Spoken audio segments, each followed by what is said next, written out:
Ден по формирањето на 10 пратенички групи на ВМРО-ДПМН, собранието денеска нема да ја продолжи седницата, на чиј дневен ред како втора точка е разрешување на јавниот обвинител Марко Зврлевски. Иако беше закажана, спикерот Талат Џафери ја откажа седницата и ја најави за впонеделник во 11 часот.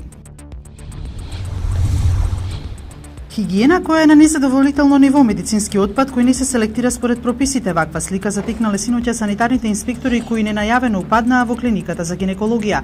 При вонредниот инспекцијски надзор слична ситуација констатирале и на клиниката за травматологија, каде што општата хигиенско-санитарна состојба не била на задоволително ниво.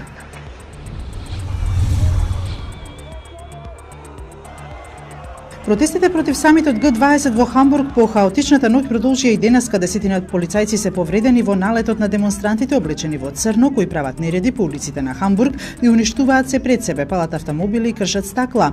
Полицијата не успее да ги потисна демонстрантите од локацијата во градот, која се наоѓа во близина на местото каде е сместен американскиот претседател Доналд Трамп.